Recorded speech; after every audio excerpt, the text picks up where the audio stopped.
नमस्कार.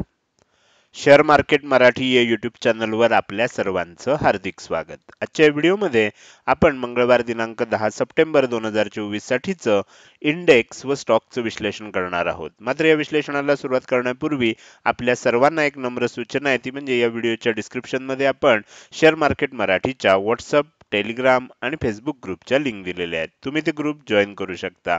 त्याचसोबत आपण तिथे शेअर मार्केट मराठीच्या वेबसाईटची लिंक सुद्धा उपलब्ध करून दिलेली आहे. आपण आपल्या वेबसाईटला अवश्य भेट द्या.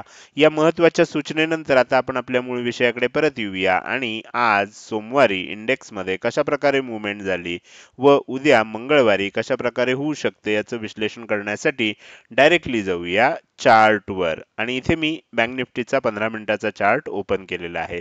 आपण बघू शकतो की आज आपल्याला बँक निफ्टीमध्ये गॅप डाऊन ओपनिंग बघायला मिळालं आणि शुक्रवारी ज्या पद्धतीनं सेलिंग झालेलं होतं ते बघता आज मोस्ट ऑब्वियस म्हणजे आपल्याला ज्याची शक्यता जास्त होती ते ती मुवमेंट अशी होती की गॅप डाऊन ओपन होऊन सेलिंग कंटिन्यू होईल.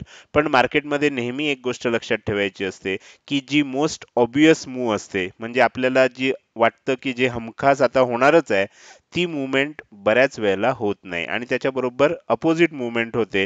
आणि त्याचं महत्त्वाचं कारण काय असतं की जी मुवमेंट मला असं वाटतंय की मोस्ट ऑब्वियस आहे, म्हणजे आता असं दिसतंय की एवढं मोठं सेलिंग झालेलं होतं शुक्रवारी आणि त्यानंतर गॅप डाऊन ओपन झालंय. पहिल्या 15 मिनिटात सुद्धा सेलिंग कंटिन्यू झालंय. मग अशा वेळेला आपल्याला काय वाटतं की अशा वेळेला की हीच मुवमेंट आहे ही कंटिन्यू होईल. त्यामुळे अनेकांनी ह्या पहिल्या 15 मिनिटामध्येच काय केलं असणार आहे, शॉर्ट्स बनवले असणार आहेत. पण मी नेहमी एक गोष्ट सांगतो की आपल्याला ब्रेकआउटचा विचार करायचा असेल किंवा आपल्याला आज नवीन दिवस चालू झालाय, नवीन दिवसाचा विचार करायचा असेल, तर ब्रेकआउट कधी येणार होतं?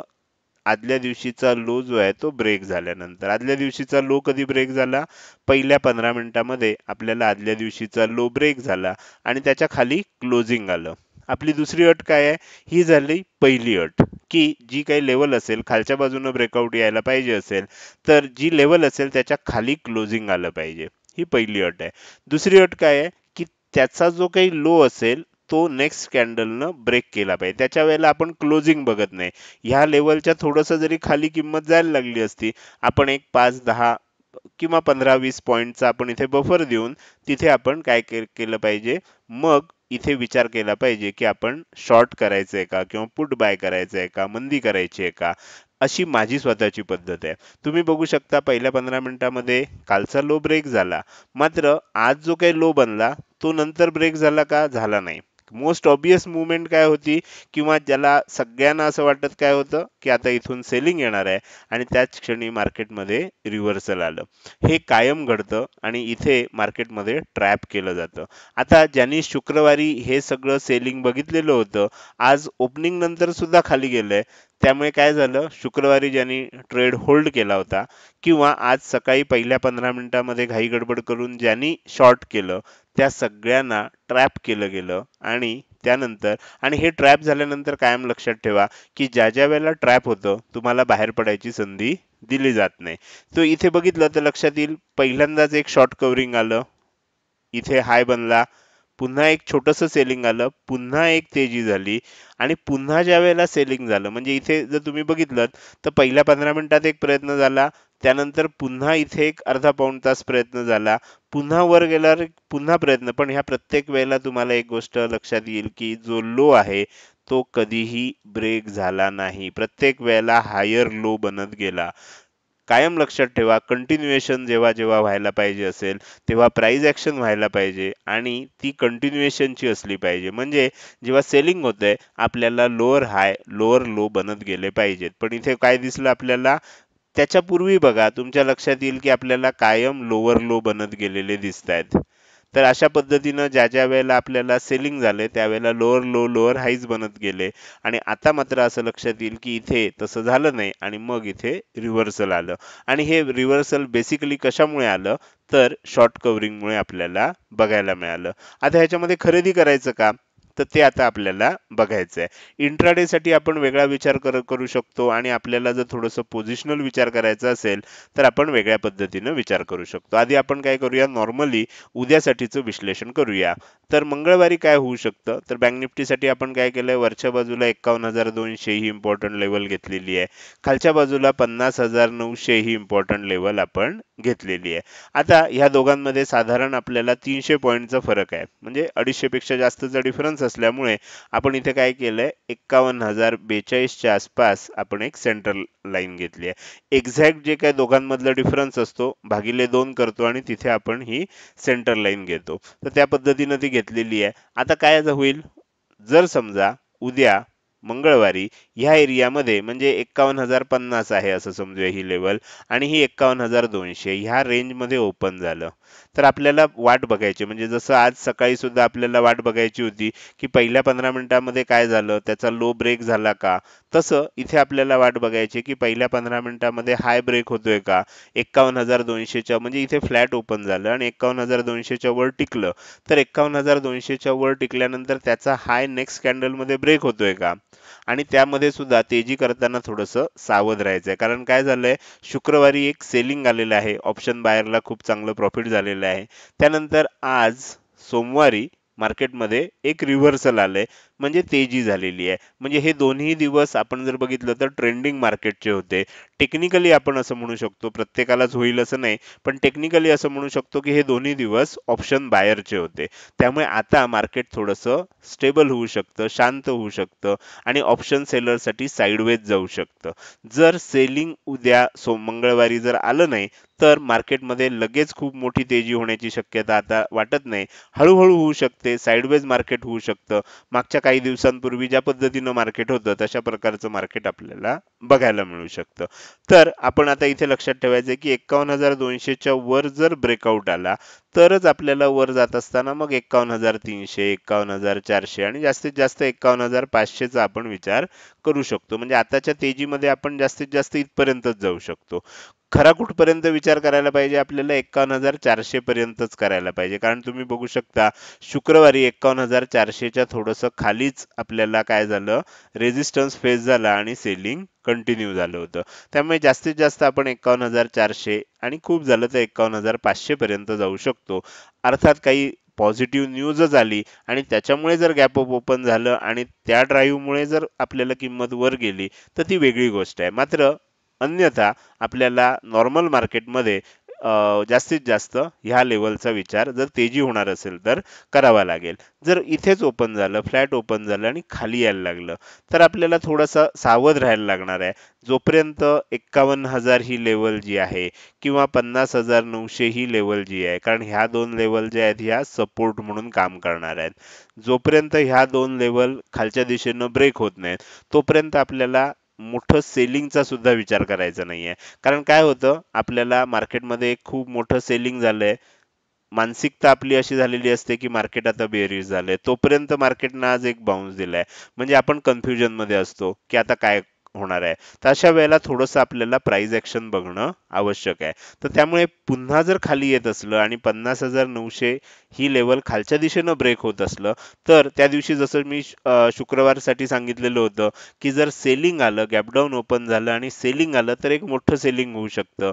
तुम्ही पाहिजे असेल तर गुरुवारचा व्हिडिओ काढून चेक करू शकता की मी गुरुवारीच सांगितलेलं होतं की तेजी होण्याची शक्यता जास्त वाटतेय. मात्र जर काही कारणामुळे सेलिंग आलं आणि या लेवलच्या खाली जात असेल, म्हणजे 51,400च्या खाली जात असेल, तर मात्र एक खूप मोठं सेलिंग आपल्याला बघायला मिळू शकतं आणि जे आपल्याला इथे बघायला मिळालं. तसंच जर काही कारणानं 50,900च्या खाली टिकायला लागलं, नुसतं गेलं आणि वर आलं तर नाही, ह्याच्या खाली जर टिकायला लागलं, ब्रेकआउट आला, तर मात्र खाली जात असताना 50,800, 50,700, 50,600, अगदी आपण 3 लेवलच घेतो म्हणून एवढ्याच दिल्यात, 50,500, 50,400 पर्यंत, म्हणजे साधारणपणे आजचा लो ज्या आसपास होता तिथपर्यंत सुद्धा पुन्हा खाली सेलिंग येऊ शकतं. अर्थात त्यासाठी कुठे ओपन होतंय आणि ओपन झाल्यानंतर कशा प्रकारची प्राइस ऍक्शन बनतेय हे सगळं बघणं आपल्याला आवश्यक असणार आहे. आता हे सगळं बघत असताना आपल्याला ह्या आठवड्यात गणेश चतुर्थी असल्यामुळे मला ह्या वीकेंडला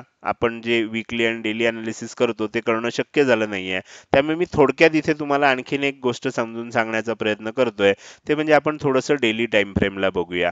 आता काय झालंय, इथे जर तुम्ही बघितलं तर 3 सप्टेंबरला जो हाय बनला होता बँक निफ्टीमध्ये, काय बनला होता? 51,750 बनला होता. आणि त्यानंतर आज जो लो बनलाय, आज लो किती बनलाय?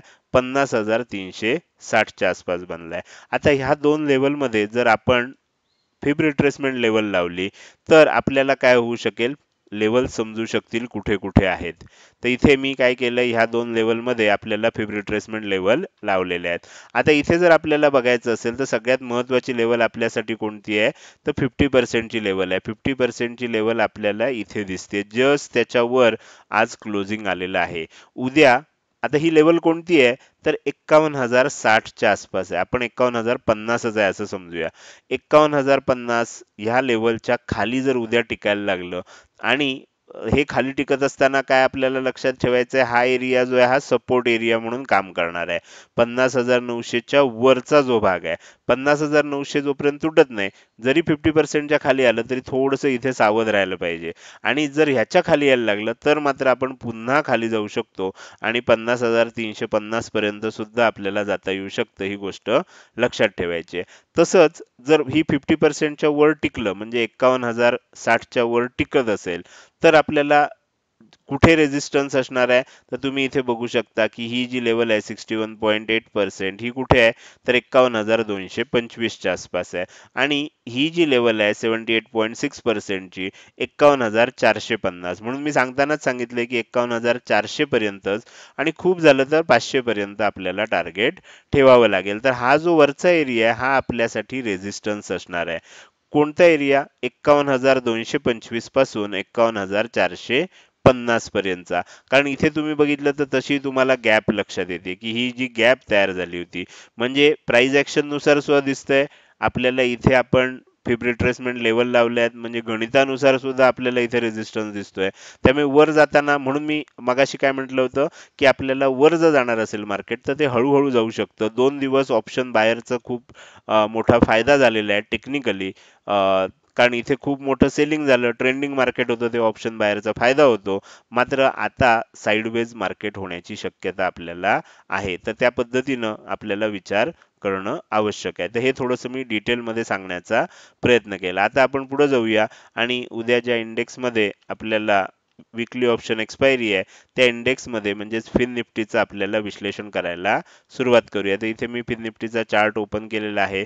बँक निफ्टी प्रमाणेच फिन निफ्टीचं सुद्धा अनालिसिस आहे, त्यामुळे आपल्याला आता इथे थोडंसं मी झूम लेवल व्यवस्थित ऍडजस्ट करतो, म्हणजे जेणेकरून तुम्हाला चार्ट व्यवस्थित दिसू शकेल. तर इथे वरच्या बाजूला 23,725 ही इम्पॉर्टंट लेवल आहे, खालच्या बाजूला 23,650 ही इम्पॉर्टंट लेवल आहे. इथे सुद्धा सिंपल आहे, जर समजा फ्लॅट ओपन झालं आणि 23,725 च्या वर टिकत असेल तर वर जात असताना 23,775, 23,825 आणि 23,875 ह्या लेवल आपल्याला वरच्या दिशेनं बघायला मिळू शकतात. मात्र जर फ्लॅट ओपन होऊन खाली येत असेल तर साधारणपणे 23,650 ते 23,675, म्हणजे साधारणपणे मी तुम्हाला दाखवतो की ह्या लेवलच्या आसपास हा जो एरिया आहे, ह्या एरियाच्या आसपास एक सपोर्ट झोन आहे. आणि हा सपोर्ट झोन का आहे, तर पूर्वी ह्या ठिकाणी बघा रेझिस्टन्स होता, म्हणजे तुम्ही जर बघत गेला तर तुम्हाला क्लिअर कट कळेल की ह्या ठिकाणी पूर्वी रेझिस्टन्स होता. आता त्याच्या वर गेले, त्यामुळे हा सपोर्ट झोन आहे.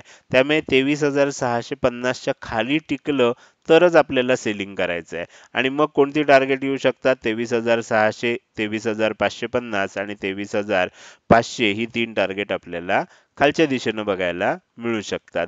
तर हे झालं फिन निफ्टीचं अनालिसिस. आता आपण काय करूया, उरलेले जे 2 इंडेक्स आहेत ज्याच्यामध्ये सगळ्यात पहिल्यांदा निफ्टी 50चा चार्ट बघूया. इथे मी तुम्हाला फक्त चार्ट दाखवणार आहे, तुम्ही काय करू शकता, बँक निफ्टी आणि फिन निफ्टी प्रमाणे ह्या चार्टचं सुद्धा विश्लेषण करू शकता. तर इथे तुम्हाला तुमच्या माहितीसाठी मी इम्पॉर्टंट लेवल फक्त दाखवतोय.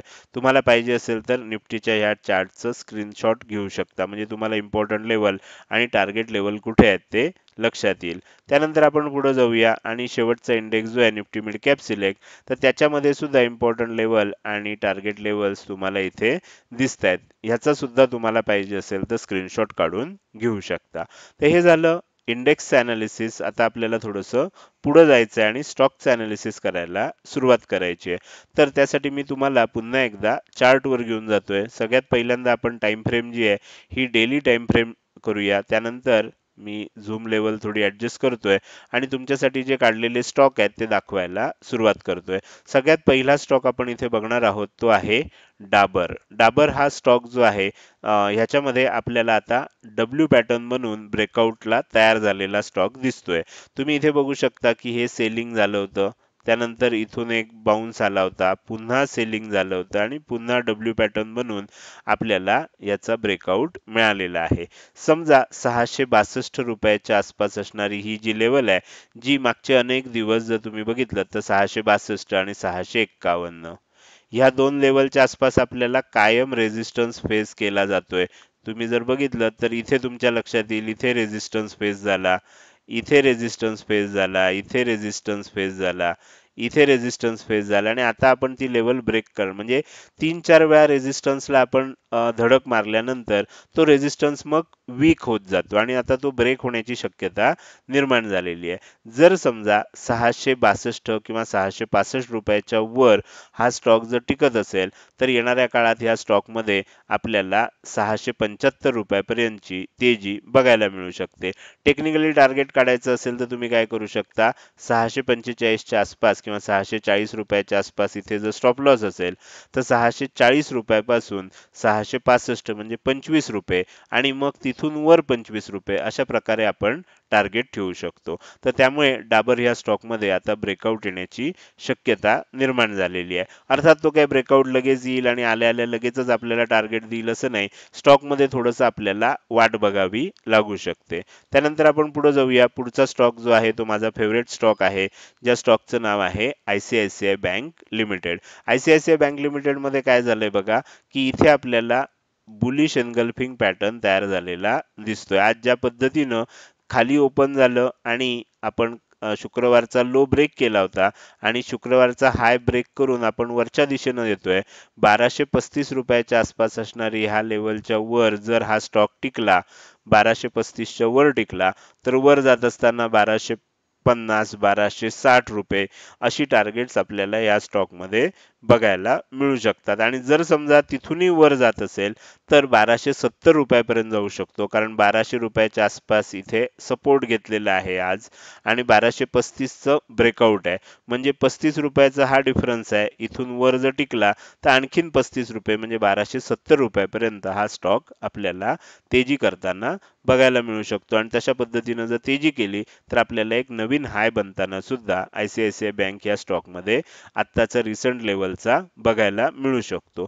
त्यानंतर आपण पुढे जाऊया. पुढचा स्टॉक आहे व्होल्टास लिमिटेड. व्होल्टास लिमिटेड मध्ये सुद्धा आपल्याला लक्षात येईल की जसं आयसीआयसीआय बँक मध्ये आपल्याला दिसतंय त्याच पद्धतीनं इथे 1817 रुपये म्हणजे 1815 रुपये पकडूया आपण आणि वर 1818 आहे, म्हणजे साधारणपणे 1815 ते 1820 या आसपास एक रेझिस्टन्स झोन आहे आणि मागचे 5-6 दिवस किंवा आपल्यापेक्षा जास्त एक 8-10 दिवस ह्या आसपास आपण दरवेळेला जाऊन रेझिस्टन्स घेतोय. समजा 1820 रुपयाच्या वर हा स्टॉक टिकला तर ह्या स्टॉकमध्ये येणाऱ्या काळात तेजी बघायला मिळू शकते आणि हा स्टॉक आपल्याला 1900 रुपयापर्यंत जाताना दिसू शकतो. स्टॉकचं नाव आहे व्होल्टास लिमिटेड. त्यानंतर आपण शेवटचा स्टॉक बघणार आहे, हा स्टॉक आहे आयटीसी. आयटीसी या स्टॉकमध्ये जर तुम्ही बघितलं तर आपल्याला इथे 512 रुपयाच्या आसपास एक रेझिस्टन्स तयार झालेला दिसतोय आणि अनेक वेळेला तिथे गेल्यानंतर आपल्याला इथे बघा रेझिस्टन्स फेस होतोय. इथे बघा ह्या ठिकाणी आणि म्हणजे आता आपण रेझिस्टन्स ब्रेक करून त्याच्या वर क्लोजिंग देण्याचा प्रयत्न केलेला आहे.